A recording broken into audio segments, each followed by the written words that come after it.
Emotional development. What is emotional development? ये वो development है जहाँ पे बच्चे अपने इमोशंस को एक्सप्रेस करते हैं, एक्सपीरियंस करते हैं, अंडरस्टैंड करते हैं, समझते हैं कि हमें एक्सप्रेस कैसे करना है, मैनेज कैसे करना है। चाइल्डहुड से लेके पैदाइश के बाद से एडोलेसेंस की एज तक की सारी मैनेजमेंट, अंडरस्टैंडिंग, एक्सप्रेशन इमोशंस की, उनको इमोशनल डेवलपमेंट कहा जाता है। इसमें कुछ क्वेश्चंस जो है बहुत ज़्यादा इंपॉर्टेंट रोल प्ले करते हैं कि बच्चे की किस तरह से चाइल्ड डेवलपमेंट हुई है, किस तरह से बच्चे की इमोशनल डेवलपमेंट हुई है। कि for example, how do children start to understand who they are,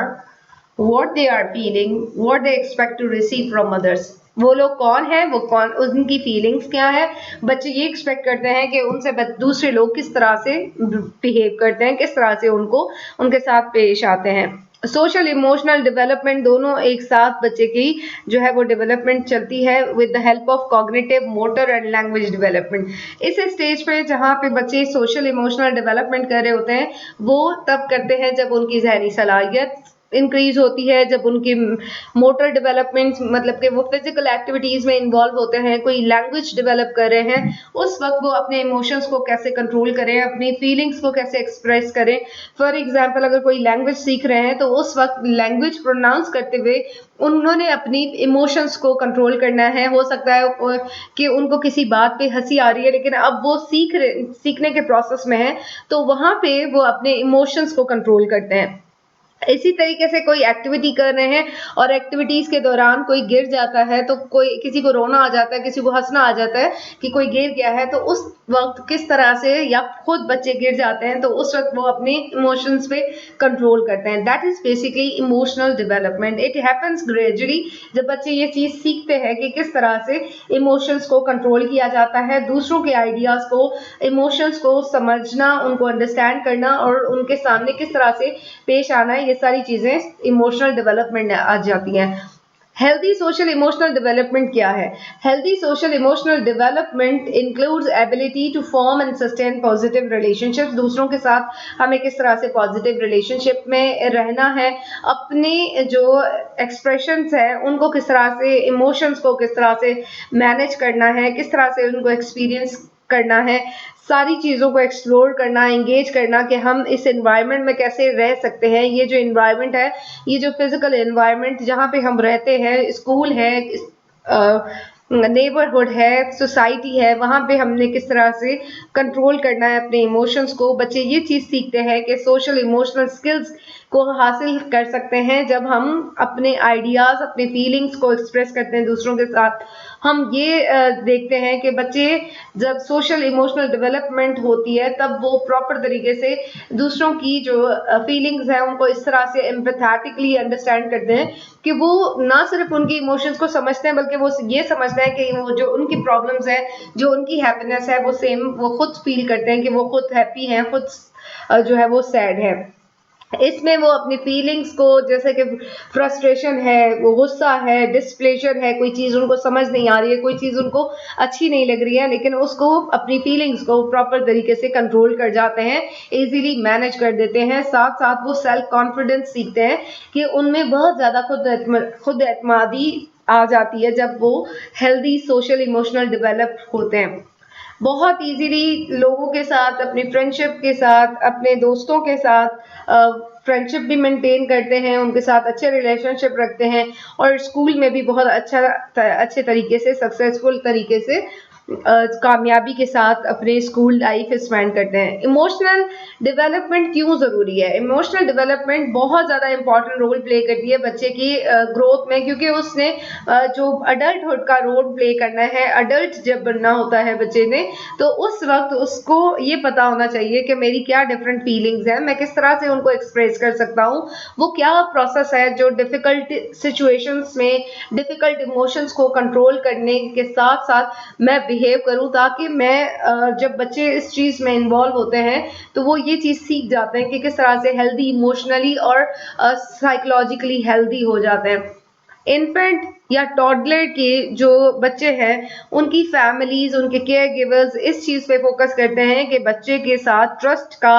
healthy relationship कायम रखें, ताकि वो जब लेटर स्टेज पे जाए तो अपनी इन ट्रस्ट के साथ, अपने उस हेल्दी रिलेशनशिप के साथ दूसरों के साथ भी पेश आए। इमोशनल डेवलपमेंट में बच्चा ये अंडरस्टैंड करता है कि कोई भी इमोशंस है, कोई भी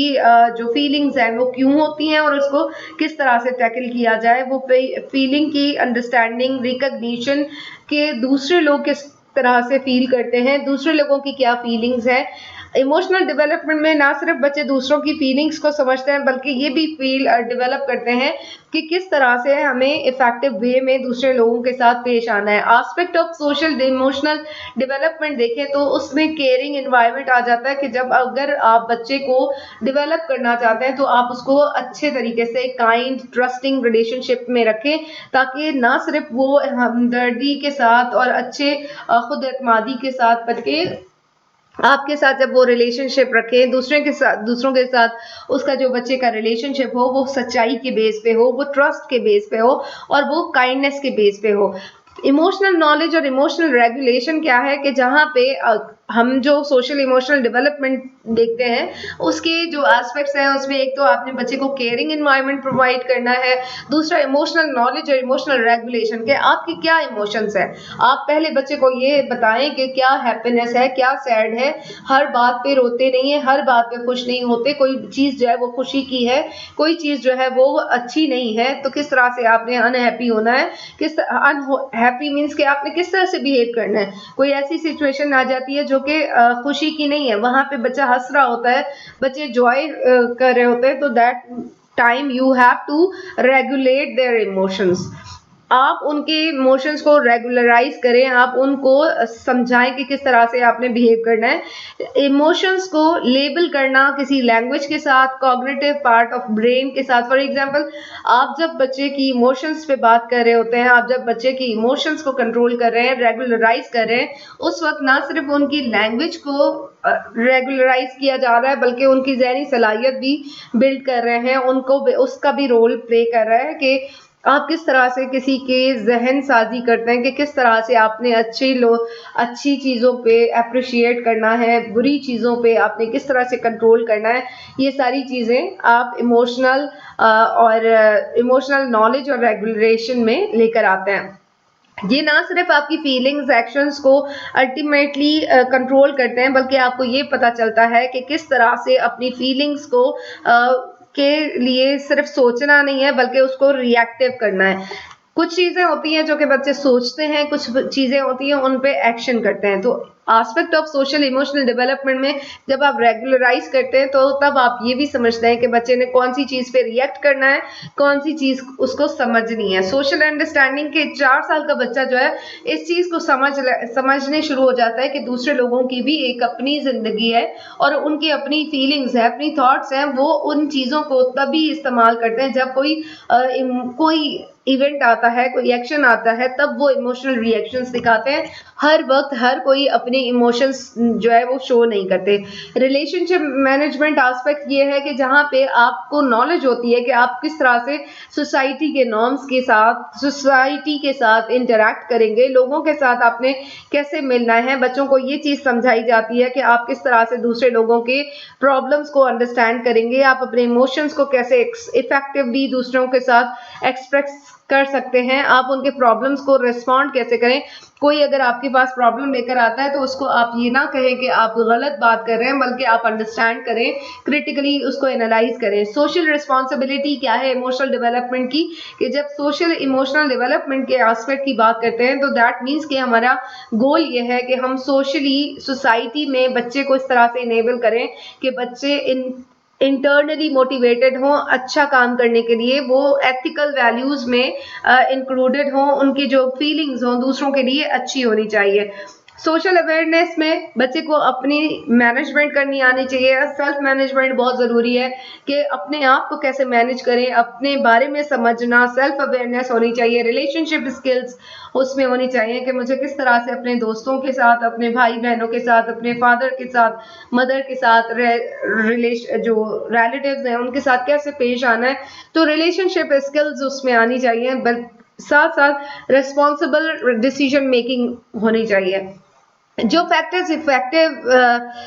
इमोशनल डेवलपमेंट पे असर अंदाज होते हैं, एक इंटरनल फैक्टर है और एक एक्सटर्नल फैक्टर है। इंटरनल फैक्टर वो फैक्टर है जहाँ पे बच्चे की पर्सनालिटी पे उसके जो जेनेटिक पार्ट है वो बहुत ज़्यादा इंपॉर्टेंट रोल प्ले करते हैं। अगर किसी बच्चे के जो पेरेंट्स हैं उनमें बहुत ज़्यादा टॉलरेट करने की आदत है, हर चीज़ को बर्दाश्त करना और रिलैक्स्ड टेम्परामेंट रहता है, वो इतना ज़्यादा इमोशनली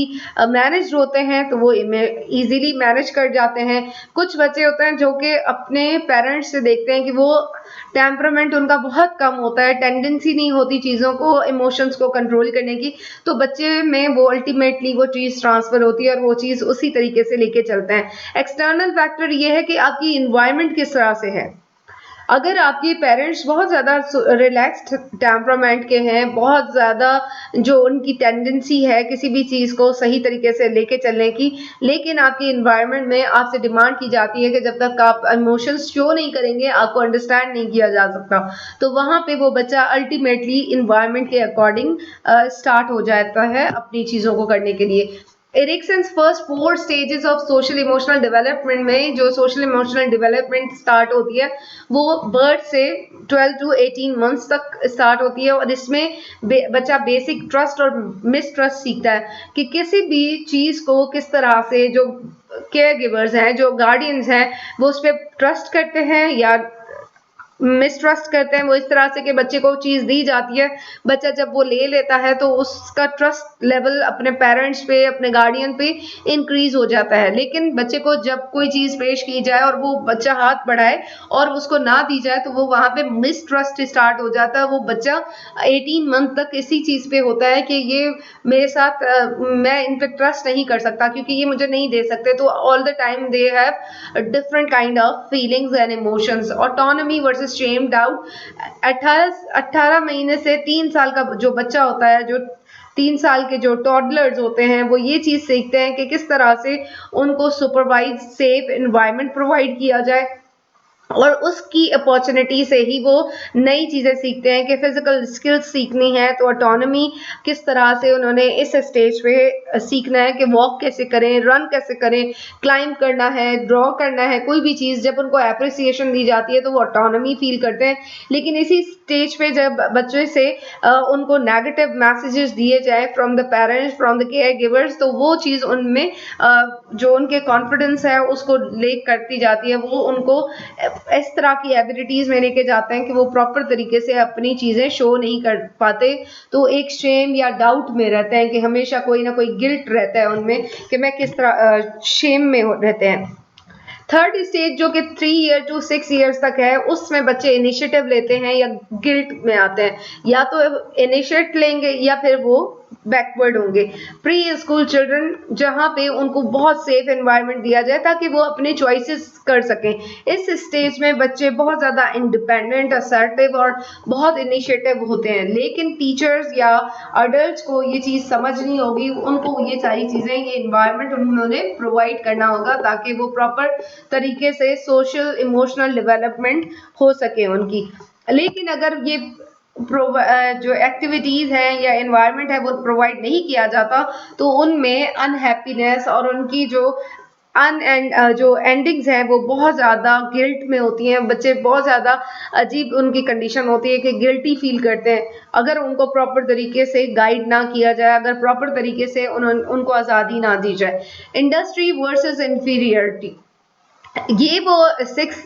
टू 12 ईयर्स के बच्चे होते हैं जो कि स्कूल गोइंग होते हैं और स्कूल में उनको इंकरेजमेंट दी जाती है, बड़े उनको इंकरेज करते हैं, उनको अपॉर्चुनिटीज़ दी जाती हैं, उनको ऐसे मौके दिए जाते हैं कि वो अपनी क्रिएशन कर सकें, अपने आइडियाज़ शो कर सकें। स्कूल एज के ये जो बच्चे होते हैं वहाँ पे उनकी ना सिर्फ एकेडमिक स्किल्स बढ़ रही होती है बल्कि सोशल स्किल्स भी बढ़ रही होते हैं। बच्चे इस स्टेज पे अपने एक्सपीरियंसेस को डिस्कवर कर रहे होते हैं। उसके साथ साथ बच्चे अगर उनको एक्सपीरियंसेस ना करवाए जाए, सोसाइटी के साथ इंटरेक्ट ना करवाया जाए, एकेडमिक स्किल्स प्रॉपर ना सिखाई जाए तो वो बच्चे गाइडेंस ना मिलने की वजह से मिस्टेक्स करते हैं और मिस्टेक्स की वजह से वो हमेशा इंफीरियॉरिटी का शिकार रहते हैं और वो प्रॉपर तरीके से चीज़ों को अकम्प्लिश नहीं कर पाते। एजुकेशनल इमोशनल कैरेक्टरिस्टिक्स अगर हम देखें डिफरेंट स्टेजेस पे, तो जो प्री स्कूल है वहाँ पे बच्चे इस चीज़ को सीखते हैं कि किस तरह से बड़े हंसते हैं, किस तरह से बड़े जो है वो ऑड इवेंट्स पे जो है वो रिएक्ट करते हैं,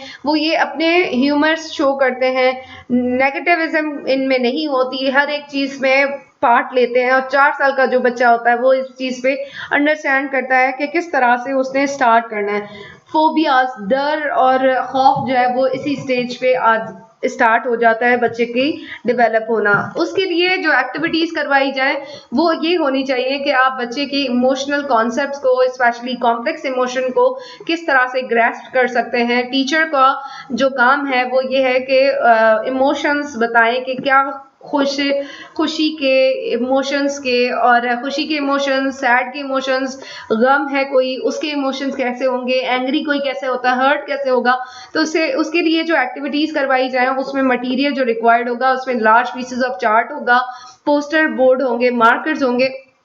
इसमें बच्चे ने क्या करना है कि आपने बच्चों के लिए हैप्पी फेसेस और जो सैड फेसेस, एंग्री फेसेस, इस तरह के डिफरेंट इमोशंस क्रिएट बनाने हैं और उसके बाद बच्चों को रिकॉग्नाइज कराना है, बच्चों को उसके बारे में बताना है कि इस तरह के इमोशंस होते हैं, वो इसको रिप्रेजेंट करते हैं। इसके बारे में बच्चों से बाकायदा आप डायलॉग्स करें, उनसे बातें करें, उनसे बहस मुबाहिसे करें और उनको बताएं कि आप, और साथ ही साथ उनके लिए अपनी मदर टंग में आप उनके लिए जो बुक्स हैं वो लेकर आए ताकि वो बच्चों को जो रिटन डिजाइन होंगी उनके लिए उनके साथ और ज्यादा वो चीजों को सीख सकते हैं। इमोशनल कैरेक्टरिस्टिक्स अगर हम किंडरगार्टन में देखें तो बच्चे यहाँ पे बहुत ज़्यादा झगड़े और इन चीज़ों में इन्वॉल्व होते हैं क्योंकि ये स्टेज जो है इस 6 साल की उम्र में बच्चे बहुत पोजेसिव हो जाते हैं अपनी चीज़ों को करने के लिए। तो वहाँ पे अपने एंगर को बहुत ज़्यादा एब्रप्टली शो करते हैं, वो गुस्सा दिखाते हैं और उनको राइट और रॉन्ग का सेंस भी डेवलप हो चुका होता है। तो फिर स्टिल उसके साथ भी वो अपने कुछ रिजिड जो उनके जो रूल्स होते हैं उनके साथ अटैच्ड होते हैं। तो जो एक्टिविटीज उनके लिए करवाई जा सकती हैं वहाँ पे उनके लिए अगर कोई ट्रेन बना दी जाए, ग्रुप प्रोजेक्ट करवाया जाए ताकि बच्चों की कोलैबोरेशन बन सके, बच्चे कोऑपरेटिवली काम कर सकें। कार्डबोर्ड के जो बॉक्सेस होते हैं वो लेकर आए और पेंट क्रियॉन्स हो, पेंट्स हो, मार्कर्स हो, बच्चों को इस तरह से अरेंज करवा के बिठाया जाए ताकि बच्चे एक दूसरे को प्रॉपर तरीके से देख सकें, बॉक्सेस को अरेंज करें और एक दूसरे की चीज़ों को शेयर करें। और जब बच्चा शेयर करे तो टीचर का काम ये है कि टीचर उन बच्चों को प्रेज करें, उनको आप बताएं कि एक्सप्रेशन शो करें कि आपने कितना अच्छा काम किया है। इससे और ज़्यादा उनकी मोटिवेशन लेवल इंक्रीज होती है। अगर हम एलिमेंट्री लेवल पे कैरेक्टरिस्टिक्स देखें बच्चों की तो वो बहुत ज़्यादा डिफ़िकल्ट चीज़ों को उनके लिए चीज़ें स्टार्ट करना बहुत डिफ़िकल्ट हो जाता है। वो बहुत हर एक स्कूल की जो परफॉर्मेंस होती है उनके लिए बहुत फिक्रमंद रहते हैं कि किस तरह से हम स्टार्ट करें, फिर लोग दूसरे के पॉइंट ऑफ व्यू को कि लोग क्या कहेंगे, ये बच्चे मेरे लिए क्या कहेंगे अगर मैंने इस तरह से किया। ये जो फीलिंग है वो इस एलिमेंट्री लेवल पे स्टार्ट हो जाती है। इसमें बच्चों के जो अक्सर कैरेक्टरिस्टिक्स अगर नजर आए तो बच्चे जो पहेलियां हैं, रिडल्स हैं, प्रैक्टिकल जोक्स कर रहे होते हैं, नॉनसेंस वर्ड बोल रहे होते हैं और उसके बाद वो डिस्क्रिमिनेट करते हैं कि अच्छा क्या है, बुरा क्या है। लेकिन अच्छे बुरे की पहचान के साथ साथ इस उम्र के बच्चे इमेच्योरिटी शो करते हैं, इमेच्योर अपने आप को दिखाते हैं, इमेच्योर होते हैं और उनमें सेंस ऑफ हर्ट और सेंसिटिविटी बहुत ज़्यादा होती है कि वो इजीली हर्ट हो जाते हैं। फ्रेंड्स अगर उनको विश नहीं कर रहे तो वो हर्ट हो जाते हैं, फ्रेंड्स ने कोई ऐसे जेस्चर शो किए तो वो हर्ट हो जाते हैं। तो उनकी जो पोजेशन होती है रिलेशनशिप की वो भी बहुत ज़्यादा इंक्रीज हो जाती है। इस लेवल के जो बच्चे हैं उनके लिए टीचर्स का काम ये है कि वो ऐसी एक्टिविटीज़ करवाएं जो कि उनके सोशल इमोशनल डेवलपमेंट के लिए उनको प्रमोट किया जाए, जिसमें बच्चे को उनकी जो नीड्स हैं कि क्या नीड्स हैं उनको सेंसिटाइज किया जाए, उसको समझा जाए और उनमें सिक्योर और कॉन्फिडेंट एनवायरनमेंट प्रोवाइड किया जा सके और उनमें कॉन्फिडेंस बिल्डअप किया जाए कि किस तरह से आप कोई चीज़ सीख सकते हैं। इफेक्टिव सोशल बिहेवियर के लिए रोल मॉडल्स दिखाएं और उनको एक्ट करवाएं। इस तरह के जो लोग होते हैं एक्टिविटीज़ ऐसी करवाएं जिसमें ड्रामा प्लेयर हो। ड्रामा प्लेइंग में ये होगा कि डिफरेंट बच्चे डिफरेंट तरह से रोल प्ले करेंगे और उनको ये पता चलेगा कि क्या प्रॉपर तरीका है दूसरों के साथ पेश आने का, अपने इमोशंस को कैसे कंट्रोल करें। फिर टोन ऑफ वॉइस जो है इसमें ये लर्निंग ऑब्जेक्टिव ये होगा कि आप बच्चों को रिकॉग्नाइज करवाएं कि अगर एक ही चीज़ आप डिफरेंट तरह से कहते हैं तो उसका असर किस तरह से पड़ता है और किस तरह से उनकी जो वॉइस है वो बताती है कि आप किस तरह का मैसेज देना चाहते हैं। इसमें बच्चों की जो कम्युनिकेशन स्किल है, इमोशनल कम्युनिकेशन स्किल्स है, उसके बारे में उनको अवेयरनेस दिलाएं, उनसे बताएं कि अगर आप आपकी टोन जो है वो हार्श होगी तो गलत मैसेज जा सकता है, अगर आपकी जो टोन है वो सही होगी तो अच्छा मैसेज जा सकता है। इसमें बच्चों को एक्सप्लेन करें कि आप किस तरह से कोई भी चीज़ है उसको बोल सकते हैं, उसके लिए किस तरह से कम्युनिकेट कर सकते हैं ताकि दूसरों की फीलिंग हर्ट ना हो और दूसरों को सही मैसेज जाए, पॉजिटिव मैसेज जाए। तो आपकी जो टोन ऑफ वॉइस है वो बहुत स्ट्रॉन्गर वर्ड का जो है वो रिस्पॉन्स देती है और मैसेज कन्वे करती है। समटाइम्स आप बच्चों को इस एक्टिविटीज़ में जब इंक्लूड करते हैं तो उसमें हर एक बच्चे से एक सर्कल में बिठाने के बाद आप उनसे कोई पूछे कि आप अपनी जो टोन है उसके उसके मुताबिक आप कोई भी एक्सप्रेशन शो करें। तो अगर बच्चे ने बहुत बोरिंग वे में कहा कि आई लव आइसक्रीम तो क्या होगा कि टीचर समझेंगी कि इसको इतने ज़्यादा आइसक्रीम पसंद नहीं है। नेक्स्ट चाइल्ड जब ये सेम चीज़ इस तरह से एक्साइटेडली बोलेंगे आई लव आइसक्रीम तो at that time you will understand कि oh she is very desperate, she is very much desperate to have an ice cream। तो उस वक्त ये जो आप हर एक बच्चे को इस तरह से एग्जाम्पल्स करवाएं इस तरह से ताकि वो समझ सकें कि पिच ऑफ जो वॉइस है, टोन जो है वो कितनी ज़्यादा इफेक्ट करती है आपके बोलने में। अगर हम नेक्स्ट एग्जांपल दें बच्चों को, अगर ये कहें जो कि बच्चे नहीं कहेंगे कभी भी, कि अगर बच्चे हैप्पीली ये कहें कि I have to do some homework तो बच्चे इट इज़ नॉट पॉसिबल, लेकिन हम एग्जाम्पल के तौर पे वहीं पे अगर दूसरा बच्चा है वो बहुत एग्रेसिवली और बहुत एंग्रीली कहेंगे कि I have to do so much homework तो उस वक्त ये होगा कि आप अंडरस्टैंड कर पाएंगे कि क्या बच्चे भी अंडरस्टैंड कर पाएंगे इस एक्टिविटी के साथ कि क्या किस तरह से हमें बिहेव करना है। तो हमारी जो वॉइस है, हमारी जो टोन है उसको हार्मोनल वे में होना चाहिए, एक हार्मनी होनी चाहिए, लो एंड हाई पिच किस तरह से रखनी है, किस तरह से हमें दूसरों लोगों को साथ बात करनी है ताकि उनके इमोशंस भी ना हर्ट हो और हमारा मैसेज भी प्रॉपर पॉजिटिव तरीके से ट्रांसफर हो सके।